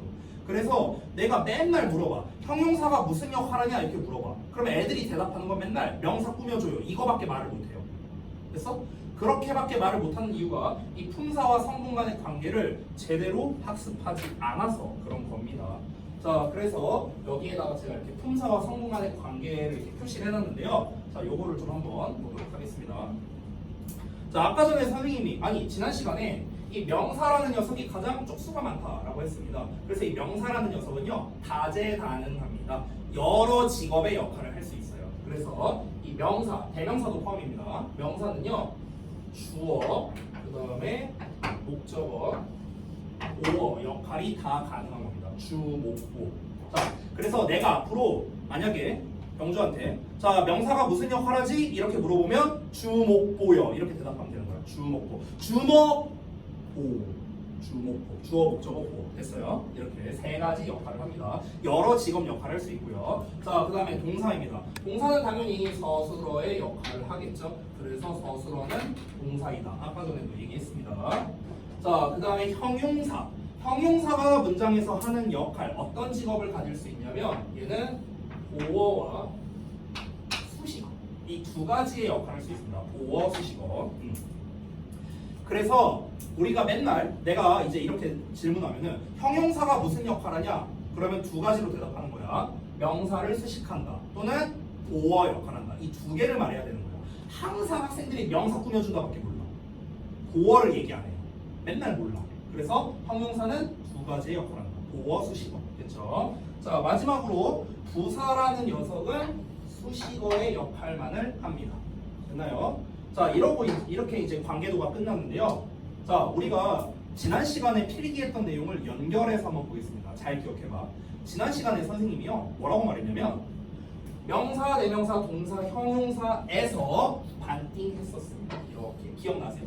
이렇게 반띵했죠. 그리고 부사, 전치사, 접속사, 감탄사 이 부사가 가장 상위에 있는 녀석이다. 이런 얘기했습니다. 그 지난 시간에 필기해준 거랑 똑같은 순서예요. 그렇죠? 그럼 봐봐. 이제 그 이유를 드디어 공개하겠습니다. 명사, 대명사, 동사, 형용사는 왜 얘가 주요 품사냐면요. 이 네 가지 녀석은 여기에 있는 5가지 성분의 역할을 다 할 수 있습니다. 그죠? 명사는 주, 목, 고, 동사는 서술어, 형용사는 보어, 수식어. 어떻습니까? 이 역할을 다 할 수 있어요. 그죠? 자, 그런데 부사라는 녀석은 가장 이 부수적 품사 중에서 그나마 얘가 제일 대세라고 했죠. 그래서 얘는 유일하게 수식어 역할 하나 할 수 있는 겁니다. 됐나요? 전치사나 접속사나 감탄사는 주어, 서술어, 목적어, 보어, 수식어의 역할을 할 수 없습니다. 됐나요? 자, 그래서 제가 이렇게 주요 품사와 부수적 품사로 나눠서 설명을 해드린 겁니다. 됐나요? 자, 그리고 여기에서 조금 더 자세한 설명을 해드리도록 할게요. 제가 아래 써놨는지 기억이 안 나는데 아래 안 써놨네요. 자, 여기 빈 공간 많으니까 여기 옆에다가 쓰셔도 되고 아래다가 쓰셔도 됩니다. 자, 볼게요. 제가 아까 전에 햄버거 이야기를 좀 잠깐 했습니다. 그래서 이 햄버거라는 녀석을 기준으로 한번 설명을 해볼게요. 자, 보세요. 이 5가지의 이제 성분이 있었습니다. 5성분은 주어, 동사, 목적어, 보어, 수식어. 수식어를 M이라고 써요. M. modifier라고 합니다. 혹시 헷갈릴까봐 수식어로 써놓을게요. 자, 그러면은 이거를요 햄버거 재료들이라고 한번 생각해 볼게요. 얘네들을 햄버거 재료들. 비유를 좀 해보자면 이 주어는요 빵이에요. 빵. 동사는 뭐냐면요 고기야. 고기. 이렇게 생각하면 되고 그 다음에 목적어. 목적어는 뭐라고 할까? 목적어는 근데 내가 요즘에 햄버거를 잘 안 먹어서 딱히 생각나는 게 없는데 치킨이랄게요. 치킨. 그냥 편의상. 얘는요 치즈라고 할게요. 치즈. 이렇게 생각할게. 이렇게 할게. 그리고 이 수식어는 아까 말했다시피 양상추나 소스나 토마토, 피클 등등등 이런 애들입니다. 자, 이렇게 비유했습니다. 자, 이걸 이제 햄버거 재료예요. 햄버거 재료. 그럼 잘 보세요. 여기 제가 어떻게 나눌 거냐면요. 위에 있는 주어 동사, 그 다음에 목적어 보어, 그 다음에 수식어 이렇게 3덩어리로 나눠서 설명할 거예요. 하나, 둘, 셋 이렇게 나눠서 설명하겠습니다. 잘 보십시오. 자, 맨 위에 있는 주어와 동사를 보겠습니다. 자, 요 녀석은요 햄버거를 만드는 데 있어서 절대로 빠질 수가 없는 녀석이죠. 그렇죠? 하나라도 빠지면 안 됩니다. 빵 없이 햄버거 만들 수 없고요. 고기 없이 햄버거를 만들 수 없습니다. 그렇죠? 그래서 햄버거의 필수 재료입니다. 그렇죠? 자, 그럼 여기 있는 치킨과 치즈는 뭘까요? 얘는 뭐냐면요.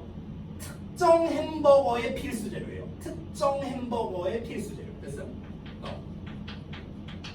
특정 햄버거의 필수 재료입니다. 자, 이게 무슨 말이냐면요. 예를 들어서 병주가 햄버거 가게를 가고 치즈 먹어 주세요 했어. 근데 치즈가 빠져 있어. 그럼 이거 제대로 나온 건가요? 아니죠. 그렇죠? 예를 들어 치즈 먹어 주세요 하는데 피클이 빠져 있어. 상관없잖아요. 치즈버거는 맞잖아. 그렇죠? 딴 거 다 들어 있으니까 피클 빼도 돼요. 피클 1개 들어가도 되고 2개 들어가도 되고 빼도 됩니다. 그래도 치즈버거의 본연은 잃지 않았어요. 근데 치즈버거에 치즈가 없어. 이게 무슨 치즈버거예요? 그렇죠? 치킨버거를 시켰어. 근데 치킨이 안 들어있어. 이게 무슨 치킨버거입니까? 됐어? 그러니까 특정 햄버거를 만들 때 얘네가 없으면은 못 만드는 거죠.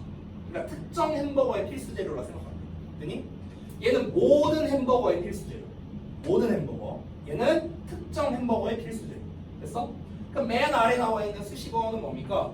햄버거를 맛있게 해주는 부수적 재료가 되는 거예요. 햄버거의 부수 재료야. 부수 재료. 됐어? 안 써도 돼. 양상추, 소스, 토마토, 피클 없어도 돼. 없어도 돼. 이거 없어도 햄버거 만들 수 있어. 그렇죠? 근데 이걸 쓰면 더 맛있어. 그래서 요 정도의 차이일 뿐이죠. 맛을 증가시켜주는 역할을 하는 거예요. 맛을 증가시켜주는. 그래서 제가 이렇게 비유를 했거든요. 자, 그러면은 우리가 똑같이 한번 가보겠습니다. 문장을 한번 만들어 보자고. 문장. 여기서 햄버거라는 게 곧 문장이에요. 이 햄버거가 문장이에요. 문장. 문장. 자, 그러면 문장을 만들 때 우리가 반드시 필요한 재료는 뭡니까? 요 두 개입니다. 두 개. 주어와 동사. 됐어? 아까 햄버거 만들 때 빵이나 고기가 없으면은 둘 중에 하나라도 없으면은 햄버거 못 만들죠. 그렇죠? 이런 것처럼 문장을 만들 때 주어나 동사 하나라도 빠지면 만들 수가 없습니다. 됐어요? 그래서 모든 문장에는 전부 다 주어와 동사가 다 이렇게 들어갑니다. 됐어요? 모든 문장에는 주어 동사가 들어가야 돼요. 왜? 빵과 고기 없이 어떻게 햄버거를 만들어요? 그렇죠? 자, 그런데 여기에서 잘 보세요. 여기에서 자, 우리가 햄버거 가게를 갔는데 햄버거 메뉴판을 봤어. 메뉴판을 딱 보고 어떤 거 먹을까 하는데 햄버거 가게의 메뉴는 무지하게 많습니다. 근데 이 영어 문장에 존재하는 햄버거 종류는 딱 5개밖에 없어요. 5개. 햄버거 종류가 5개밖에 없습니다. 자, 그래서 어떤 버거들이 있는지 하나씩 볼게요. 첫 번째가 기본 햄버거입니다. 즉 빵과 고기만 있어요. 이게 기본 햄버거. 두 번째는요, 치즈버거입니다. 그럼 치즈버거는 어떻게 만들어야 돼? 빵이랑 고기랑 치즈가 들어가야 되겠죠. 그렇죠? 이거 없으면 만들 수 있어요? 치즈버거? 못 만들죠. 치즈 없으면. 세 번째는요, 치킨버거예요. 그럼 치킨버거는 어떻게 해야 돼? 치킨이 들어가야 됩니다. 그래서 치킨이가 이렇게 들어갑니다. 됐어? 자, 이번에는요, 더블 치킨버거야. 더블 치킨버거. 치킨이 2덩어리 들어가야 돼. 야, 치킨 2덩어리 들어가야 되는데 한 덩어리 빼버렸어. 사기친 거잖아. 그치? 그래서 빼면 안 됩니다. 반드시 들어가야 되고요. 마지막은요, 치킨 치즈버거야. 치킨도 들어가고 치즈도 들어가요. 됐어요? 그럼 여기서 치즈 빼면 안 되고 치킨 빼도 안 되잖아. 반드시 들어가야겠죠. 그렇죠? 자, 근데 우리가 지금 다 필수 재료만 썼거든. 필수 재료만 썼는데 여기에서 부수적인 재료들이 있어요. 그렇죠? 그럼 이 부수적인 재료는 어디다가 써야 될까? 그리고 얼마나 써야 될까? 이걸 물어본다면 이거는 만드는 사람 마음입니다. 그렇죠? 선생님이 왜 햄버거로 예시 들었냐면 선생님이 옛날에 햄버거 가게에서 3년 알바했었어요. 버거킹에서. 아니 저는요 일산 주민이 아니에요. 전 일산에 살지 않아요. 제가 고등학생 때요.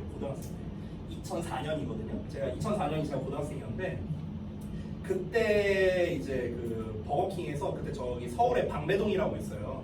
거기에 이제 그 버거킹에서 제가 3년 동안 9123 3년 동안 알바를 했었습니다. 시급 2,000 얼마 받으면서요. 그때는 최저 시급이 2,400원인가 그랬거든요. 대충. 그래서 그때 이제 햄버거를 만드는데 저 그때 그 버거킹에서 너무 일을 오래 해갖고요. 저 지금도 재료만 있으면 햄버거 만들 수 있어요. 만들 자신 있어. 지금 기억나. 아직도 기억나. 와퍼를 어떻게 만드는가. 아직도 기억나. 아직도. 여기 근처에 버거킹 있잖아요. 제가 가끔 사 먹거든요. 가서 보면은요. 이 햄버거 이렇게 싼 걸 보잖아. 이렇게 포장하고 이런 걸 이렇게 안에서 보잖아. 내가 어떻게 만드는지. 보면은 아유 자식들 참 편하게 일하네. 아유 씨 나 때는 말이야. 저렇게 일 안 했는데 아유 자식들 편하게 하네. 이러면서 바라보고 있어. 그때 엄청 힘들었어. 알바할 때. 진짜 빡세게 일했거든. 지금 아주 그냥 널널하더만 보니까. 자, 근데 봐봐. 그러니까 우리가 햄버거를 만들 때요. 물론 정석은 있어요. 정석. 예를 들어서 와퍼 만들 때는요. 피클이 4개 들어가요. 이게 정석이 있어. 근데 예를 들어서 이렇게 말해볼게. 손님이 왔는데 손님이 예뻐. 딱 내가 이렇게 안에서 봤는데 손님이 예뻐. 예쁘니까 피클 하나 더 넣어줘야지. 그래서 내가 피클을 5개를 넣었어. 자, 문제 될까요? 문제 없어요. 됐어? 그러니까 아니 내가 피클을 하나 더 넣는다고 해서 이 와퍼라는 햄버거의 본질이 잘못되는 건 아니잖아요. 그렇죠? 맛있으면 더 맛있지. 그렇지? 좀 오버해갖고 피클 10개 넣어도 돼. 피클 10개 넣으면 오히려 좀 맛이 좀 해쳐지긴 하겠지만 그리고 내가 소스를 더 뿌려도 돼요. 소스도요 정석이 있어요. 2바퀴 반. 아직도 기억나. 내가 그 20년도 더 됐는데 알바한지 아직도 기억나. 2바퀴 반이거든. 근데 세 바퀴 방구요. 상관 있나요? 상관없어요. 그래서 수식어는요 몇 개를 써도 상관없어요. 몇 개를 써도 상관없습니다. 양상추를 한 개 넣든 두 개 넣든 소스를 두 바퀴를 뿌리든 세 바퀴를 뿌리든 토마토를 한 개 넣든 두 개 넣든 세 개 넣든 피클을 세 개 넣든 네 개 넣든 다섯 개 넣든 상관없다라는 겁니다. 그래서 수식어는 제가 따로 여기다가 쓰지 않은 거예요. 왜? 몇 개 쓰든 상관없으니까. 됐니? 자, 그런데 또 하나 있습니다. 아니 지금 얘네들 있잖아. 얘네들. 자, 햄버거를 만들 때 아까 봐봐. 햄버거는 기본적으로 어떻게 생겼습니까? 위에 빵, 아래 빵, 고기 이렇게 있습니다. 그럼 햄버거 만들 때 뭐가 중요하냐면요 순서가 중요하거든요. 그렇죠? 빵과 빵 사이에 고기가 들어가야 되잖아. 근데 빵이 이렇게 있고 빵이 이렇게 있고 고기가 이렇게 있어. 이러면 돼요? 이러면 안 되잖아요. 이거 잘못 만든 거잖아. 그렇죠? 그래서 햄버거 만들 때 순서가 중요하거든요. 됐어요? 순서가 중요합니다. 순서가 섞이면 안 돼요. 됐어? 자, 그런데 얘네들은 어떨까? 얘네들은요 솔직히 어디다 쓰든 별 상관없어요. 양상추를요 예를 들어서 양상추를 여기다 넣어도 되고요 여기다 넣어도 돼. 상관없잖아. 피클을 여기다 넣어도 되고요 여기다 넣어도 돼요. 더 극단적으로 하니까 여기다 넣어도 돼. 빵 위에다 놔도 돼. 아, 그래도 맛이 크게 달라지진 않아. 그죠? 그런데 즉 수식어란 녀석은요 여기다 써도 되고 여기다 써도 되고 여기다 써도 되고 여기 다 상관없다는 거야. 어디다 써도 되거든. 그런데 제가 아까 뭐라 했습니까? 햄버거 만들 때 정석이 있다고 했어요. 정석. 마찬가지입니다. 수식어도요 아무데나 써도 되긴 하는데 기왕이면 여기다 쓰자 하는 요 정도의 자리는 있어요. 기왕이면 여기다 쓰자. 그런 게 있습니다. 원래 정석은 뭐냐면요 여기다 다시 그릴게요. 좀 크게 그려볼게요. 그렇게 있잖아 햄버거가. 그럼 원래 피클을 어디다 놓냐면 여기다 놓거든요. 이게 정석이에요. 이게 정석. 근데 여기다 놔도 사실 맛 차이는 없을 거 아니에요. 그렇잖아. 여기다 놓나 여기다 놓나 뭐가 크게 다르겠습니까? 하지만 기왕이면 여기다가 놓습니다. 피클을요. 왜 그럴까? 왜 그러냐면 이유가 간단합니다. 여기다 놔야 더 맛있어요. 그게 이유예요. 그게 이유야. 여기다 놓는 것보다 여기다 놓는 게 더 맛있어. 그럼 병주는 생각할 수도 있죠. 아니 왜 맛이 달라지지? 이렇게 생각할 수 있는데 솔직히 이유는 말할 수 있지만 별로 중요하진 않으니까 제가 말하진 않을게요. 어찌됐든 여기다 놓는 게 더 맛있거든. 이런 것처럼 수식어라는 녀석도 사실 어떤 수식어냐에 따라서 여기다 써도 되고 여기다 써도 되고 여기다 써도 되고 여기다 써도 되거든. 근데 우리 기왕이면 여기다 쓰자 하는 자리는 있다는 거예요. 기왕이면 여기다 쓰자. 기왕이면 이 수식어는 여기다 쓰고 기왕이면 요 수식어는 여기다가 쓰자. 이렇게 이 정도의 자리는 있다는 거예요. 알겠지? 그러면 선생님 그 자리가 어딘데요? 그 기왕이면 여기다 쓰자는 그 자리가 어딥니까? 그 자리가 어디냐면 바로 아까 제가 수식어 여기다가 썼는지 모르겠는데 여기 좀 지울게요. 여기다가 좀 써주세요. 여기다 쓸게요. 제가 수식어는 어디다가 쓰면 가장 좋냐면요 수식어라는 말이 꾸며주는 거잖아요. 그렇죠? 다시 한번 잘 기억해봐. 수식어는 수식어의 역할을 하는 애가 누구였죠? 수식어의 역할하는 품사가 뭐였죠? 자, 이게 바로 나와야 돼. 그래서 우리가 이걸 한 거야. 수식어의 역할하는 거는 형용사, 부사입니다. 됐어요? 자, 형용사, 부사야. 그럼 또 질문할게. 형용사는 누구를 수식하죠? 누구를 수식하죠? 명사를 수식하고요. 부사는 누구를 수식했더라? 보어? 아니에요. 부사, 사자로 끝나는 말은요 사자를 꾸며줘야죠. 부사는요 기본적으로는 동사를 꾸며줬습니다. 아까 adverb라고 했었어요. 제가 기억나요? 기억나죠? 동사를 꾸며주고 그 다음에 형용사 꾸며주고 부사 꾸며주고 문장 꾸며줍니다. 꾸며준 애가 많아요. 자, 그럼 잘 보세요. 수식어는 어디다 쓰는 게 가장 좋냐면요 수식 받는 대상 근처에 사용하는 겁니다. 이게 일단 기본입니다. 수식어를 어디다 쓰면 가장 좋다? 수식받는 대상 근처에다가 쓰는 겁니다. 수식받는 대상 근처. 됐어요? 자, 봐봐. 아까 제가 이 얘기만 하고 수업 끝낼게요. 지금 시간이 벌써 많이 지났습니다. 봐봐. 이렇게 있는데 피클을 여기다 넣는다 했잖아. 그렇잖아. 피클을 왜 넣는 거야? 햄버거에서? 피클이란 걸 왜 넣는 거야? 좀 더 구체적으로. 피클을 왜 넣을까? 피클이라는 거는요, 우리가 어느 상황에 피클을 먹어요? 피자 같은 거 먹을 때 피클 먹잖아. 그렇죠? 그럼 그때 피클을 왜 먹어, 우리가? 그냥? 좀 더 구체적으로 말하면 안 느끼하려고. 맞죠? 그러니까 피클을 먹는 이유는 느끼함을 잡으려고 우리가 피클을 먹는 거거든. 그렇죠? 기름진 거 느끼하지 않으려고 먹는 게 피클이란 말이야. 그러면은 햄버거에다가 피클을 넣는 이유는 뭐냐면은 이 고기가 기름지잖아. 고기가. 그러니까 이 고기의 느끼함을 잡으려고 피클을 넣는 거거든. 그러면은 피클은 누구를 수식하는 거야? 고기를 수식하는 거야. 됐어? 그럼 피클을 어디다 놔야 돼? 고기 근처에 놔야 되는 거야. 맞아? 근데 피클을 빵에다가 놔버려. 그러면은 이 고기의 느끼함이 잘 안 잡히겠죠. 그쵸? 똑같은 거야. 그래서 수식어는요, 수식받는 대상 근처에 써주는 거예요. 이게 기본입니다. 됐나요? 그래서 지금 수식어의 자리까지 얘기한 겁니다. 자, 여기 빈칸만 채우고 볼게요. 자, 부사를 제외한 나머지 품사, 명사, 대명사, 동사, 형용사는요, 문장을 만들기 위한 필수 성분의 역할을 할 수 있다라는 겁니다. 그렇죠? 자, 이게 다 문장 종류잖아. 햄버거 종류였잖아요. 그래서 여기에 뭐가 들어가는가 한번 잘 보세요. 결국 들어가는 건 명사, 동사, 형용사 3개밖에 없어요. 볼래요? 명사, 동사. 명사, 동사, 명사, 형용사. 명사, 동사, 명사. 명사, 동사, 명사, 명사. 명사, 동사, 명사, 명사, 형용사. 됐어요? 다 명사, 동사, 형용사 3개로 만드는 거예요. 됐어? 이거 3개로 만든 거야. 이거 3개로.